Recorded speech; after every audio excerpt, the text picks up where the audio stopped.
tulemast tagasi minu kanalile, mina olen Elisabeth ja täna ma räägin siis tarookaartidest. Siiamaani oleme siin kanalil rääkinud ainult astroloogiast ja tähemärkidest, kuid tegelikult ennem kui ma tegelesin astroloogiaga, tegelesin ma tarookaartidega. Mul läheb nendega praegu 5. aasta ja ma tunnen ennast tarookaartidega palju mugavamalt ja palju kodusemalt kui astroloogiaga. Ja ma mõtlesin, et ma võiks sellest video teha ja sellest natuke rääkida.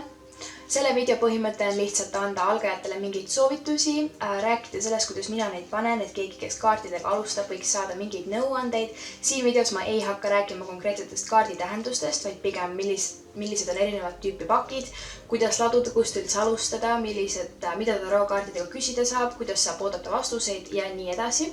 Mina räägin siin videos ainult oma kogemusest ja sellest, kuidas mina neid kasutan. Ja kui te ei ole nõus millegagi, mida ma ütlen, siis te võite sellest mulle vabalt teada anda. Nii et inimesed on erinevad, ladujad on erinevad ja alustame selle videoga. Nii, kõigepealt ma arvan, et me võiksime rääkida, milliseid erinevaid tüüpe kaardipakke üldse on, milliseid kaarte kasutatakse nii-öelda ennustamiseks ja kogu see. Nii et 3 kõige levinumat ennustamiskaardi tüüpi on tarookaardid, inglikaardid ja oraklikaardid. Need 3 asja ei ole üldse samasugused, need on täiesti erinevad. Ja ma lihtsalt räägin nende vahe kiiresti lahti. Nii, kõigepealt ma räägin hästi ruttu üle oraklikaartidest, see ei ole selle video mõte, ma ise tegelikult ei lao oraklikaarte, aga lihtsalt, et te saaksite sellest vahest aru. Mul on siin üks pakk oraklikaarte. Siin on täpselt 44 kaarti, siin ei ole kaardid jagatud eraldi mastidesse või eraldi arkaanidesse, siin on 44 kaarti, iga kaardi peal on mingi erinev nii-öelda mõte või sõna, näiteks siin on love, health, denial, service. Ja iga kaardi peal on kirjas selline väike nii-öelda mantra või siuke mõttetere, näiteks kaardi love all on kirjas I commit to the practice of seeing the good in all things. Ja sellised nii-öelda mõtteterad ja mantrad. Nii, sellise pakiga ei saa nii-öelda ennustada praktilisi asju, kuna siin ei ole pealkirjas praktilisi vastuseid. Siukseid kaarte saab kasutada kas siis mingite hingeolukordade teada saamiseks või mingite tunnete, mõtete, kogu sellise jaoks. Nendega ei saa mingeid praktilisi ladumisi ja praktilisi vastuseid. Nii, ma ütlen ausalt ära, mul ei ole olnud mitte kunagi mitte mingisugust kokkupuudet inglikaartidega, nii et ma ei oska nendest isegi mitte midagi öelda. Ma olen tundnud, et need ei ole minu teema ja ma ei ole isegi üritanud nendesse süveneda. Nii et ma näitasin teile oraklikaarte ja nüüd ma lähen kohe tarookaartide juurde. Mul on endal 2 erinevat pakki tarookaarte. Üks on kõige nii-öelda klassikalisem ja kõige rohkem tuntud Rider-Waite. Ja teine on üks täitsa huvitav pakk, The Tarot of the Cat People. Ehk siis, nagu te näete, mul on 2 erinevat pakki, mis tähendab seda, et tarookaardi pakke võib olla erinevaid. Ehk siis, milline näeb välja tarookaardipakk? Kuidas sa teed vahet, kas tegu on oraaklipakiga või inglikaardipakiga või tarookaardipakiga? Selleks, et kaardipakk oleks taroo oma, peab tal olema esiteks 2 arkaani, suurem arkaan ja väiksem arkaan. Väiksemas arkaanis on 56 kaarti, mis on eraldi välja jagatud 4 masti. Ehk siis nagu mängukaardid. Need 4 masti sõltuvalt pakist võivad natuke erineda, aga kõige klassikalisem versioon on karikad, mündid, mõõgad ja sauad. Iga mast näitab siis mingeid erinevaid tunnuseid ja mingeid erinevaid omadusi. Ehk siis 56 väikse arkaani kaarti pluss siis 22 suure arkaani kaarti. Suure arkaani kaardid on siis sellised võib-olla rohkem tuntumad kaardid. Kui väikse arkaani kaardid on näiteks kas müntides või karikate 3, siis suure arkaani kaardid on suured nimekaardid. Näiteks kõige tuntumad on The Tower, The Death, The Devil, The Lovers ja muud sellised. Need on kokku 22 tükki, nad algavad kaardiga 0 ehk siis The Fool, narr ja lõppevad kaardiga 21 ehk siis The World või maailm. Suurte ja väikeste arkaani kaartide vahe on eelkõige see, et suurema arkaani kaardid näitavad selliseid suuremaid muutusi elus või suuremaid ja tähenduslikumaid asju, kui siis väiksema arkaani kaardid räägivad rohkem kas igapäevasematest asjadest või siis annavad detaile juurde suure arkaani kaartidele. Nii et selline oli siis taroopaki ülesehitus. Selleks, et pakk oleks taroo, peab tal olema 4 masti, suurem arkaan ja väiksem arkaan. Nii, kui ma olen rääkinud oraklikaardid ja ka tarookaardid, siis ma ütlen siia vahele ka, et inimesed ennustavad ka täiesti tavaliste mängukaartidega, aga minu enda kokkupuude on see, et täiesti tavalised mängukaardid annavad hästi konkreetseid vastuseid. Näiteks, et tumeda peaga mees kella 6 ajal ja siuksed nagu hästi konkreetsed vastused. Tarookaardid annavad siukseid mitte niivõrd konkreetseid ja detailsemaid vastuseid. Ja taroo ei ütle sulle täpselt, mis juhtub, vaid taroo pigem juhendab sulle ja annab sulle nii-öelda mõtteid, annab sulle nõu ja ütleb, mis on hetkeolukorras kõige olulisem, kõige tõenäolisem tulemus. Ühtlasi, mis on hetkeolukorras kõige olulisem, ja ta nagu suunab ja juhib sind, aga ta ei ütle sulle kunagi, vot see juhtub täpselt kindlasti ja see, ta ei anna sulle täiesti täpseid ja täiesti konkreetseid vastuseid. Ühtlasi, meeleseisund on ladumisel hästi oluline. Kui sa oled hästi häiritud meeleseisund ja hästi närviline, siis peegeldub see ka kaartidest. Sama on siis, kui sa oled armunud ja sa tahad ainult häid vastuseid, siis ka see peegeldub kaartidest. Nii et kaartide ladumise puhul on hästi oluline võtta siuke hästi neutraalne olek.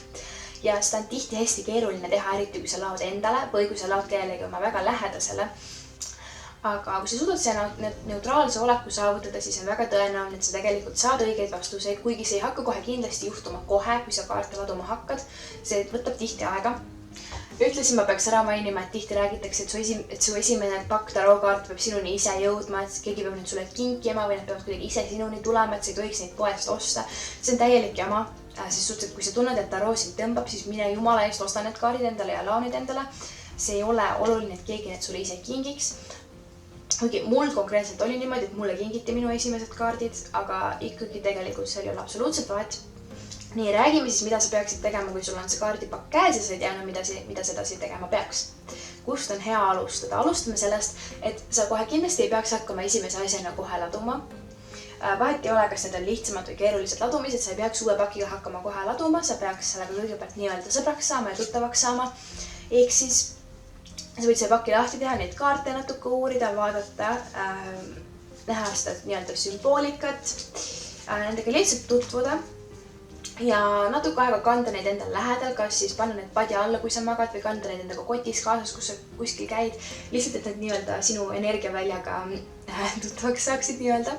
Ja siis, kui sa tunned, et sa oled neid piisavalt kaua, et sa oled seda piisavalt kaua teinud, sa võid hakata vaikselt laduma, sa võid hakata tegema mingeid hästi lühikesi ladumisi 2 kaardiga, 3 kaardiga, selliseid hästi konkreetseid küsimusi ja vaadata, milliseid vastuseid sa saad. Ära oota alguses hästi konkreetseid ja õigeid vastuseid. See ei ole võimalik, et kui sa hakkad laduma, sa hakkad kohe õigeid vastuseid saama. Sul peab olema kannatust ja ma tean, et see võib alguses tunduda hästi segane ja hästi lootusetu. Ma mäletan, kui ma alguses ladusin väga keerulisi ladumisi oma esimesel aastal ja ootasin hästi õigeid vastuseid ja ma olin nagu kogu aeg hästi pettunud, sest see tundus hästi lootusetu. Aga tegelikult nüüd, kui ma tagasi vaatan, siis see ongi nagu osa sellest õppimisest. Ühtlasi sa ei peaks kohe hakkama neid kaarditähendusi endale pähe õppima. Ära keskendu kaarditähenduste pähe õppimisele, keskendu pigem selle ladumisele ja selle nii-öelda sisetundele.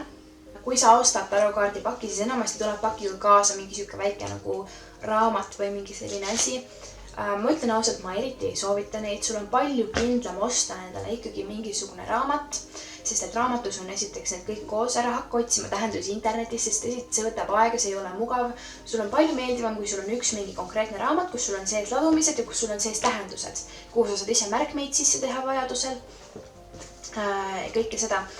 See raamat, Ülemprestlinna saladus, see oli minu esimene tarooraamat ja ühtlasi siiani kõige parem tarooraamat, mida ma näinud olen. Ta on hästi hea kaardiseletuste jaoks. Ta ei ole niivõrd hea ladumiste jaoks, siin ei ole väga palju häid ladumisi, aga kaardiseletuste jaoks on ta hästi mugav. Siin on neid kaardiseletusi nii lühemalt kui ka pikemalt, nii et ma väga soovitan seda raamatut. Ma ostsin selle vist Rahvaraamatust, ma olen 100% kindel. Mulle hakkasid need kaarditähendused meelde jääma kuskil 3. aastal, nii et see ei pea sul kohe tulema ja see tuleb mingi hetk loomulikult. Kui sa neid kogu aeg laod, siis mingi hetk need tähendused lihtsalt hakkavad sulle pähe jääma. Nii, ühtlasi, kui sa oled juba nii kaugel, et sa hakkad kaarditähendusi pähe õppima, siis kõige suurem soovitus on see, et vaata hästi palju seda sümboolikat, mis kaartide peal on. Näiteks, kui ma võtan siit näiteks mõõkade 3, see on selline kaart, seal on süda, kus on 3 mõõka läbi tõrgatud ja sa ilmselt saad kohe aru, mis selle kaardi mõte on. See kaart näitab kas südamevalu või mingit 3 muret, 3 inimest, kes on sul südamel, 3 probleemi, muret ja muud sellist. Osad kaardid on niivõrd loogilised, et sa ei pea neid tähendusi hakkama endingimata pähe õppima, vaid lihtsalt sa vaatad kaarti ja sa juba saad aru, mida see kaart võiks sulle öelda. Kasuta hästi palju sisetunnet, see on siuke kõige edasiviivam asi tegelikult. Ühtlasi loe tarooõpikust nende nii-öelda tähenduste ja nii-öelda backstory'de kohta. Kaartidel on tihti mingisugune lugu või mis seal pildil parasjagu toimub. Siuksed asjad aitavad sul neid kõige paremini tähendusi meelde jätta. näiteks siuke kaart nagu mõõkad ja 7. Siin kaardi peal sa näed, kuidas mees tassib mõõku. Sellel kaardi nii-öelda lugu on see, et mees tassib vaenlase territooriumilt mõõkasid minema, üritades teha head, aga need mõõgad lõikavad talle kätte. Ehk siis selliseid lugusid ja siukeste kaartide nii-öelda backstory'sid õppides sul jäävad ka kaarditähendused palju paremini meelde. Ühtlasi kaarditähendusi õppides on oluline pöörata tähelepanu mastidele. Nagu ma enne rääkisin, iga mastiga käivad kaasas mingisugused teemad või mingisugused sümbolid või siuksed, millest need mastid põhiliselt räägivad. Müntide mast, nagu oletada võib, räägib eelkõige rahast ja materiaalsetest asjadest. Mõõkade mast räägib eelkõige intellektist, intellektuaalsest maailmast ja konfliktidest. Sauade mast räägib eelkõige nii-öelda actionist ja tegutsemisest ja kreatiivsusest ja kõigest sellest. Karikate mast räägib eelkõige emotsioonidest ja sisemaailmast, muredest ja kõigest sellest. Ehk siis sa saad natuke juba mastide järgi nii-öelda aimu sellest, millest kaart võiks rääkida. Ütlesi, ma ennem rääkisin, et on 4 erinevat masti. Üks mast koosneb siis ässast, numbritest 2-10, siis 4 isikukaardist ehk siis paaž, rüütel, kuninganna ja kuningas. Need näitavad kõik mingisuguseid isikuid. Ehk siis hästi sarnane kaardipakile lihtsalt selle vahega, et mitte 3 isikukaarti, vaid 4. Paaž tuleb juurde. Mõnes pakis võib paaži asemel olla printsess või prints või siuksed väiksed muudatused on võimalikud. Isikukaardid tihti näitavad ladumistes inimesi. Näiteks karikate kuninganna võib näidata mingit emotsionaalset naist. Mõõkade kuninganna võib näidata mingit tarka naist. Paaž võib tihti näidata kas meest või naist, kes on hästi ebakogenud ja immature, võimalik, et noor, võimalik, et see võib näidata ka last. Paaž näitab tihti inimest kuni vanuses 25, alates 25 on siis inimene kas kuninganna või rüütel. Ja rüütel läheb välja kuni umbes 45. eluaastani, umbes 45. eluaastast hakkab inimesed kuningas. Ehk siis, kui te tahate oma isikukaarti välja arvutada, siis kõige lihtsam on seda võtta oma vanuse järgi, pluss siis oma tähtkuju järgi. Igal mastil on oma element. Sauad on tuli, karikad on vesi, mündid on maa ja need mõõgad on õhk. Ehk siis näiteks, kui mina olen vähk, siis minu element on vesi ja minu mast on karikad. Ehk siis selle järgi ma võin võtta, et ma olen karikate kuninganna. Räägiks korra, milliseid küsimused taroolt üldse küsida ja milliseid mitte küsida. Sul ei ole mõtet küsida küsimusi, mis vastavad kas ei või jah vastusega. Näiteks, et kas ma saan selle töö või kas see suhe saab läbi. Ära küsi selliseid küsimusi. Küsi selle asemel näiteks, et kuidas areneb minu suhe. Kuidas lähevad asjad minu praeguses töökohas ja nagu muuda seda küsimuse formaati, sest taroopakis ei ole kaarti, mis ütleb ei ja ei ole kaarti, mis ütleb jaa. Ehk siis küsi, kuidas see areneb, sa saad palju rohkem detaile ja sa saad palju parema vastuse. Milliseid küsimusi on mõtet on küsida nõuannet, mida ma praeguses olukorras tegema peaks, mis on parim tegutsemisviis praeguses olukorras. Sa võid küsida ka küsimusi, et mis tegelikult ütlevad sulle nii-öelda tuleviku kohta, näiteks kuidas lähevad asjad minu praeguses töökohas. Aga arvesta sellega, et kokkuvõttes on see võim ikkagi sinu enda kätes. Kaardid ei ütle sulle täpselt, mis juhtub. Kaardi vastus võib olla vale juhul, kui sa ise kas murrad mustrit või olukord muutub. Sest et kaardid ütlevad sulle seda, mis juhtub, mis on kõige tõenäolisem lahendus praeguses olukorras. Kokkuvõttes taroopakis on iga kaart sobib millekski, sellepärast neid siin nii palju ongi ja sa pead hästi palju usaldama seda protsessi. Ehk siis nüüd ma näitan, milline näeb välja nii-öelda minu üks ladumine, kuidas see nagu kogu protsess välja näeb ja siis ühtlasi ma näitan teile mõnda erinevaid ladumisi, mis algajatele minu arust on kasulikud teada ja mis on ühtlasi algajatele sobilikud. Ehk siis, kui mul tuleb mingisugune küsimus ja mul on tunne, ma tahaks selle peale kaarte panna, siis step 1, võta oma kaardid, on ju. Ja sega neid natuke ja keskendu, mõtle sellele oma küsimusele või oma probleemile või murele või millele iganes sa kaarte paned. Mõtle selle peale natuke ja sega neid kaarte. Sa peaksid olema hästi rahulik, kui sa neid segad, aga sa ei pea ennast täiesti meditatiivsesse olekusse viima, sa ei pea seda nagu üle mõtlema ja ennast hulluks viima sellega, et sa pead hästi rahulik olema. Lihtsalt keskendu sellele ja küll kõik läheb õigesti, lihtsalt usalda neid kaarte. Ehk siis, kui sul on tunne, et sa oled neid piisavalt kaua seganud, siis mida mina teen, on see, et ma võtan oma 2 näppu, panen need siia paki peale, korra keskendun ja küsin oma küsimuse. Nii. Panen paki maha ja tõstan paki siis kas 2 või 3 või kuidas iganes sa ise tunned. Mina tõstan tavaliselt kaardipaki 3. Öeldakse, et sa peaksid tegema oma vähem kasutatud käega, ehk siis kui sa oled paremakäelne, siis tee seda vasaku käega, kui sa oled vasakukäelne, tee parema käega. Ma ei tea, kas see tegelikult mõjutab, ma lihtsalt olen harjunud vasaku käega tegema. Tõsta ta lahti, tõsta ta kokku tagasi. Kui sa paned kaarte kellelegi teisele, siis oleksid sa lasknud kaarti tõsta sellele inimesele, kellele sa neid laod. Nii. Ja nüüd sa hakkad kaarte välja võtma. Enne ladumist pead sa olema ära otsustanud, kuidas sa kaart tõmbad. Kas sa tõmbad kaarte pealt niimoodi, et 1, 2, 3 või sa tõmbad kaarte keskelt suvaliselt 1, 2, 3 või siis sa teed üldse mingisuguse lehviku laua peale ja valid sealt niimoodi 1, 2, 3 või siis sa võtad kaardipakist suvaliselt. Kõik viisid on õiged, aga sa pead olema ennem ära otsustanud, kuidas sa seda teed. Ja siis, kui sa oled kaardid ära võtnud, siis sa hakkad neid lahti seletama hiljem, sa paned kokku tagasi. Nii.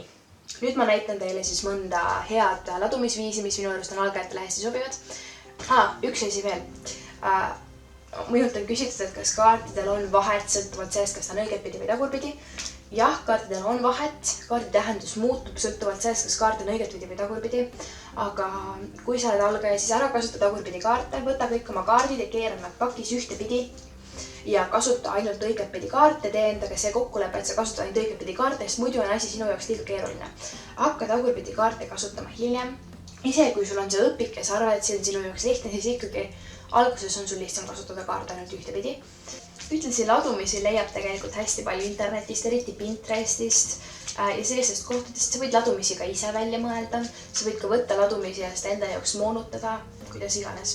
Esimene ladumine on siis hästi lihtne, hästi konkreetne, 3 kaarti, minevik, olevik ja tulevik. Järgmine ladumine näeb siis välja selline 1, näitab üleüldist energiat küsimuse ümber, 2 näitab minevikku, 3 näitab olevikku, 4 näitab tulevikku, 5 näitab soovitust või parimat tegutsemisviisi olukorras, 6 näitab väliseid mõjutusi, 7 näitab sinu hirme ja lootusi ja 8 näitab tulemust. Ja viimane ladumine on juba natuke keerulisem, sest ma tegelikult algajatele nii väga ei soovita, aga ma näitan seda ikkagi. See on väga tuntud Kelti rist. Esimene kaart näitab olukorda, teine kaart näitab väljakutset, 3 näitab küsimuse alust, 4 näitab minevikku, 5 näitab olevikku, 6 näitab lähitulevikku, 7 näitab sinu enda jõudu, 8 näitab teiste mõjutusi, 9 näitab hirmu ja lootusi ja 10 näitab tulemust. Ta on natuke sarnane selle eelmisele. Nii, ja viimane ladumine, mida ma praegu näitan, see on eelkõige hea siis vaatamaks 2 inimese vahelisi suhteid. Näiteks ma võtan iseenda ja ma võtan kellegi teise. Esimene kaart näitab sinu mõtteid ja sinu mõistust selle inimese suhtes. Teine kaart näitab sinu südant ja sinu tundeid selle inimese suhtes. 3. kaart näitab sinu peidetud poolt ja sinu alateadvust selle inimese suhtes. Siis 5. kaart näitab selle inimese mõistust ja mõtteid sinu suhtes. Järgmine kaart on selle inimese süda ja tunded sinu suhtes. Ja viimane kaart on selle inimese alateadvus ja peidetud pool sinu suhtes. Vabandust, mitte viimane, vaid eelviimane. Viimane kaart tuleb siia keskele ja see kirjeldab üleüldist teie vahelist suhet. Viimane asi, millest ma tahan rääkida, on tarotkaardide puhastamine, sest et kui sa neid aktiivselt kasutad, siis igast küsimused ja teemad, mida sa oled nendega arutanud, jäävad sinna sisse kinni. Ja pikapeale koguneb neid sinna päris palju, nii et sa peaksid oma kaarte puhastama. Puhastada saab mitmel erineval moel. Esiteks sa puhastad iga elemendiga. Ehk siis, kui sa hakkad kaarte puhastama, siis kõigepealt pead sa panema kaardid oma algsesse järjekorda, ehk siis sama järjekord, milles kaardid on siis, kui nad tulevad. Mastid, numbrid, kõik õigetesse järjekordesse, suur arkaan õigesse järjekorda, kogu see. Sa paned pakki kokku. Tuleelemendiga puhastamine käib näiteks niimoodi, et sa võtad mingisuguse eseme, näiteks mingisuguse väikse küünla või puki või siukse asja või mingi karbi või ükskõik mille peale sa saad oma kaardid panna. Niimoodi, et oletame, et need on mu kaardid, nüüd on siin peal niimoodi. Sa paned ühele poole ühe küünla ja teise poole teise küünla. Nad võiksid olla siuksed pikad küünlad, nii et kui su kaardipakk on siin vahel, siis sa paned küünlad siia niimoodi ja paned 2 küünlad korraga põlema ja ootad, kuni see kaardipakk on siin ja ootad, kuni need mõlemad küünlad põlevad nagu nii-öelda läbi sellest kaardipakist. Nad ei puuduta seda, aga nad nagu nii-öelda põlevad läbi sellest. Ja on veel väga palju erinevaid viise, kuidas kaarte puhastada. Selle kohta leiab infot ka internetist. Minu kõige lemmikum on ikkagi see tulemeetod. Mul on tunne, et selle videoga ma tõmban otsad kokku, sest et ma olen nii-öelda põhilise informatsiooni omast arust ära rääkinud, algajatele kõik olulisemad asjad edasi andnud. Nii et kui te tahate, et ma tulevikus teeks veel tarotkaartidega seotud videosid, siis andke mulle teada ja head aega!